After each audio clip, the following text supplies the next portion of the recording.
All right, everybody, it is time for part two of the Friday double dip here on Keyboard Kimura, E. Spencer Kyte, UFC 74, UFC Vegas 74, not UFC 74. That was ages ago.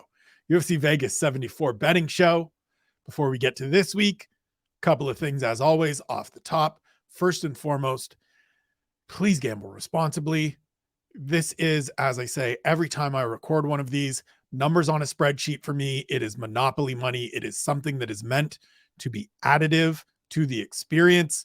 It is an opportunity for me to give out some thoughts, some ideas on some wagering advice that interests me. It is something I have grown up around and working in at different times. And so it has always been something I've been fascinated by. But I am not making all of these wagers. I would be thrown out on the streets if I was. And I don't want that to happen to anybody else listening to this or any of their family members. So if you or anyone you care about is struggling with gambling issues, please check the show notes for links to problem gambling help centers in the United States, Canada, the United Kingdom, and Ireland. Include those all the time because, listen, this is meant to be fun. Please don't ever put in more than you can afford to lose. The house always wins. We want this to be fun. I want this to be enjoyable and additive and not a problem. So if you need help, seek help. Hit me up even on Twitter or in the comments here, Instagram, whatever you use. If I can be a resource to you to help with anything, I want to do that. Second part, we look back because that's what we have to do. As I said on the Punch Drunk predictions, the reason I keep a record is so that everybody knows how we're doing. It's the same with the betting. It's the same with the wagers. So last time out, UFC Vegas 74, Mackenzie Dern, 73, Mackenzie Dern and Angela Hill. We had $805 go out. We brought $864.93 back in for a profit of $59.93. So just under $60. 7.44% ROI. First winning event since coming back to Keyboard Kimura. Pretty happy about that. Always happy about that. Cashing tickets, making profit is always, always, always a good thing. Not even going to get to, well, it could have been more. It should have been more. I wish it were more. Came home up. That's all we're out for. That's all we're doing. Now, overall, year to date since returning back to Keyboard Kimura, we are down $730.66. The bankroll started at $10,000, sits at $9,269.34. It is a negative 27.73 ROI, nowhere near where I want to be. Not how I want to do this. But we had some success last time. Let's have some success this time. UFC Vegas 74, headlined by Kai Kara France and Amir Albazi in the flyweight division. Told you on the Punch Drunk predictions that I like Kai Kara France in this fight. I am picking Kai Kara France in this fight. And as such, we got a couple little wagers. So throughout this card, there's going to be a few of these similar sort of setups.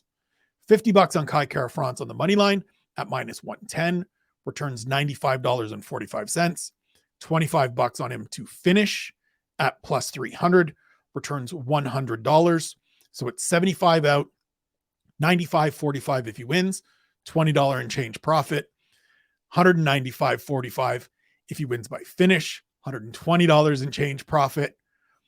I'm looking at these sort of stack bets of the money line and then a prop because it, for me, especially with fights like this where it is close to even money on the money line, it feels like a good opportunity to make a bit of a profit on someone that I'm confident in getting a victory. And so while there's certainly room to really go on that money line and really play that money line, if you like Kai Kara France a great deal, that plus 300 finish prop just feels juicy to me. We haven't seen Amir Albazi in there with this level of competition, and we've seen Kai finish people in the past, whether it's Rogerio Bontorin or Cody Garbrandt or anyone else along the line throughout his career. Big power from this dude. I expect him to come out here and have opportunities to land. And so for me, rather than going really big anywhere, we get a little bit in on the money line, almost an even money return. 95.45 for $50. I'll take that, almost the double up. And then the plus 300, turn 25 into 100 if he gets it done inside the distance. But with this sort of stack, this two-piece play, it's still covering us for a profit if we don't get the finish. And that's the thing that I've had to learn, and I've had to work my way through as I've continued to do this and gain more experience making these sorts of bets and putting together this show, quite frankly. The combination, right? It's 75 out. So I want to make sure that initial bet, just the money line bet, is still providing a bit of profit. And not just like, so there's one a little later, Tim Elliott, we'll get to it, where I've changed up what I was going to do because that initial wager just wasn't going to be able to ever return enough that a stack made sense. So we switched up what we were doing. But here it does. A $20 profit is a nice profit, regardless of if we get the finish cash. And then the prop bet for the finish is just a little extra, a little gravy on top. Next fight we move to is the lightweight fight between Jim Miller and Jesse Butler. I think Jim Miller wins this fight pretty handily. I think it's one of those situations, as I said on the prediction show, that he's just a consummate pro that isn't going to be someone that goes in there overconfident, leaves himself open to some kind of slipping on a banana peel, making a bad mistake. I just don't see it happen. Jim Miller is not that guy. Now, could Jesse Butler surprise me and be somebody that is significantly better than I believe or that I know? Absolutely. These things happen in MMA. He's 31. He's on a 5-fight winning streak. He's a submission guy. He's got to win over Maceo Fullen, who fought in the UFC in the past. But I just don't see it. And so we drop that $100 on Jim Miller on the money line at minus 225. So 100 turns into 144.44. It's not a huge profit, but I think Jim Miller wins this fight 19 times out of 20, 18 times out of 20. And so I'm willing to pay that juice to make a $44.44 profit that just sort of builds up some of this money that either I've lost earlier in the night or adds to the profit total for the day, which is what I'm hoping. Next one we get to is that Tim Elliott fight against Victor Altamirano. So originally I was looking at one of these money line and prop stacks. As I got through and was putting the numbers together and going through and calculating everything, I couldn't make it work because his money line odds, he is at minus 188. And so it was always going to take a really big number to kind of make sure we're covering and we're having a good profit to follow up with a prop bet. And so instead of doing that, I've just gone to the prop bet, which is Tim Elliott by decision at plus 110. And we're going $300 because I think he wins this fight. And I like the opportunity to turn 300 into 630 and be good for the day, essentially. Almost, not entirely, but pretty close. If we cash that one, we're pretty close to good for the day. And so I think Tim Elliott wins this fight. Again, similar to the Jim Miller thing, pretty handily most of the time. I don't think he gets a finish because Tim Elliott hasn't finished anybody since he finished Mike De La Torre a number of years ago. And Victor Altamirano has been in fights that have gone the distance every time he's been in there in the UFC. And so 15 minutes of Tim Elliott being awkward and getting a victory, 300 turns into 630. Let's go. We continue on the main card with the opener, Elizeu Dos Santos against Abubakar Nurmagomedov. My pick on the predictions was Dos Santos. My play here is one of those stacks again. $50 on Dos Santos on the money line, again at minus 110. So a 95.45 return, and $25 on him to win by decision at plus 300, which returns $100. And so once again, similar to the Kai Kara France fight, it's 75 out, 95.45 if he wins. So that $20.45 profit, exact same as the fight with Kai. And if he wins by decision, it's 195.45 in for $120.45 profit. It is the same numbers as the main event. It is the same math as the main event. And it's one of those situations, again, like that fight with Kara France and Albazi, where we get a victory, we're making $20, no matter what happens. And then if we get the prop, if we get the decision, if it goes to the scorecards and Dos Santos gets his hand raised there, we're putting an extra $100 on top of that profit. I'll take it. This is the way I'm trying to approach this. And if any of my friends in the community or anybody that knows these things more than me, better than me, is more experienced with this than me, has some insights and advice that they would like to give me about these things, you know how to get at me. Holler at your boy. I'm always here to learn. Continue on with some preliminary card wagers. $50 on Daniel Santos to get it finish.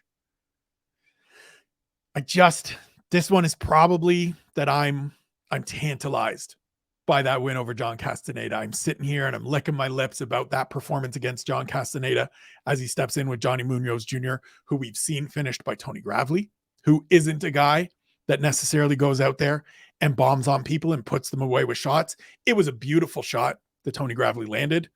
I think Daniel Santos is capable of doing the same thing, So it's $50 on the finish prop at plus 100. 50 becomes 100. $50 profit. We'll take it.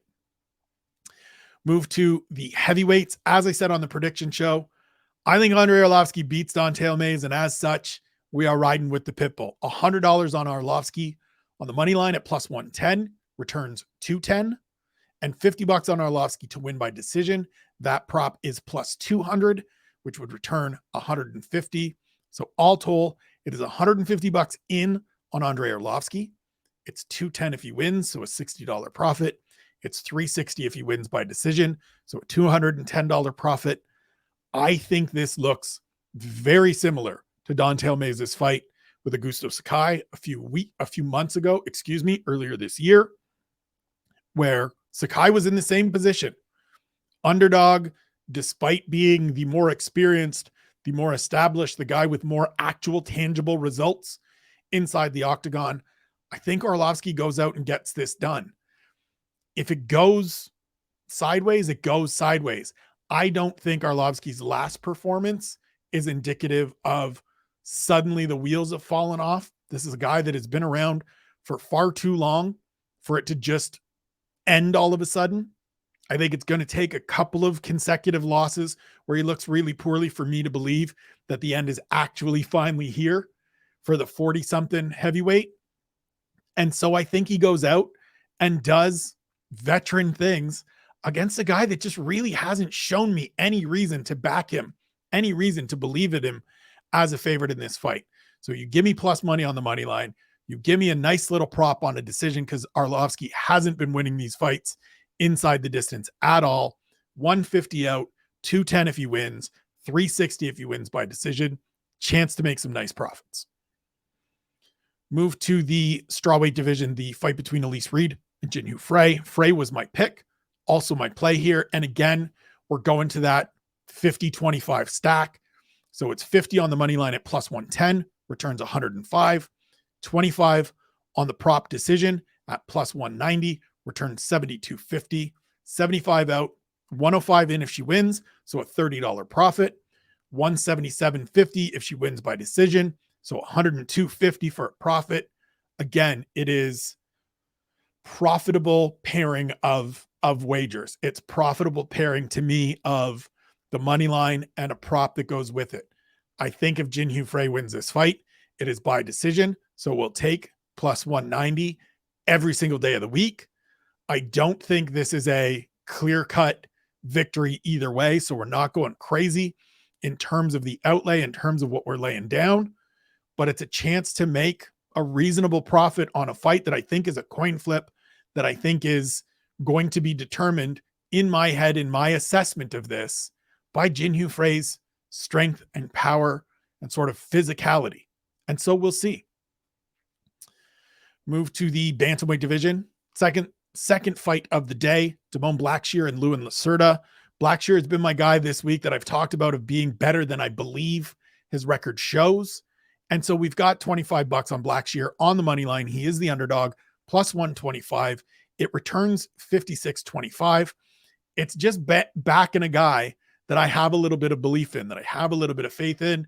It's an underdog play just to see where it's at. We just make it $25 just to see what we can cash in. We double it up and then a little bit more. If he goes out and gets a victory, great. If not, it's not a huge loss. It's not a big dent in the bankroll, in the wallet for the day. It's not something we can't overcome later in the day. First fight of the day, light heavyweights Felipe Lins and Max Gresham. I've been talking about Lins all week, so I got to roll with my guy. I was surprised, honestly, to see him as the underdog here. And so we go an even bigger stack than we've done earlier and throughout this card.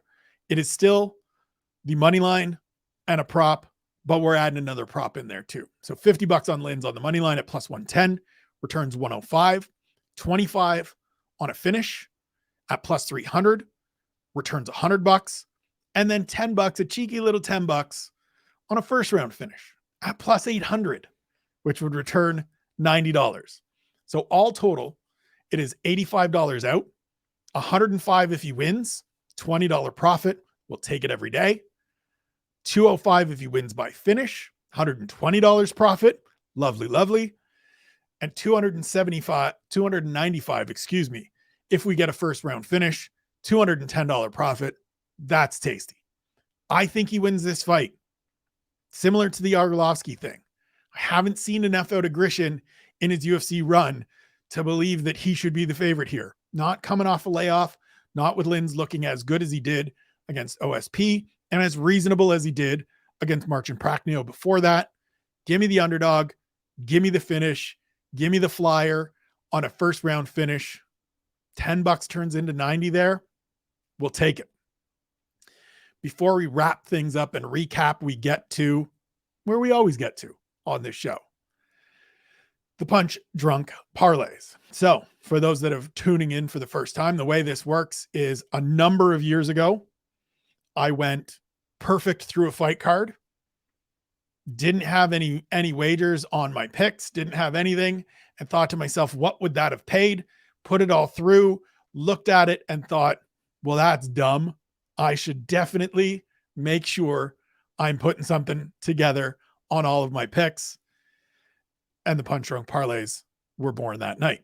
So the way it works is we go $10 on the main card, on the prelims, and then the entire fight card. And so we run it down this way. Main card, Kyte Kara-France, Alex Caceres, Jim Miller, Tim Elliott, Karine Silva, and Elizeu Zaleski dos Santos. $10 parlay, combined odds of plus 1,731, returns $183.04. $173 profit if we get all chalk on the main card. I'll take it. That's nice numbers. That's good math. That's good investing. Move to the prelims. We have Jamie Mullarkey, John Castaneda, Andre Arlovsky, Jinhyu Frey, Daniel Santos, Damone Blackshear, and Felipe Lins. $10 plus 6,568 on the odds means $10 turns into $667.13. Oh, that's tasty. There's a bunch of underdogs in there with Arlovsky, Frey, Blackshear, and Lins. So we're risky. It's tough, but tend to make $650 profit. I got $10 I don't need to see. I got 10 imaginary dollars that I can put together to go on that one, which brings us to the full card. Kyte Kara-France, Alex Caceres, Jim Miller, Tim Elliott, Karine Silva, Elizeu Zaleski dos Santos, Jamie Mullarkey, John Castaneda, Andre Arlovsky, Jinhyu Frey, Daniel Santos, Damone Blackshear, and Felipe Lins. $10, combined odds, 13 fights, plus 121,960. $10 nets $12,204.89. If we run the table, I am telling you right now, ladies and gentlemen, if we hit this, if we go 13 for 13 on Saturday, your boy will be here on Sunday on the takeaways, just cackling, just laughing and living it up. Because, man, would that be that would be something. That would be something. That's all I can say. That's all I can say. That would be something. 13 for 13, bring in $12,000 would be wild. We bring up all of the bets. You can see them there to the side of my big head just to run them through. All total, it is 18 tickets, $965 out. We will see what we bring in. Please, as I said off the top, remember to gamble responsibly, wager responsibly. If you are having any problems, you, loved ones, anybody, hit me up, get into my DMs. They are open. Check out the problem gambling links in the show notes. Know that you're loved, know that you're appreciated, know that you're valued. Enjoy the fights on Saturday, and see you Sunday for the takeaways.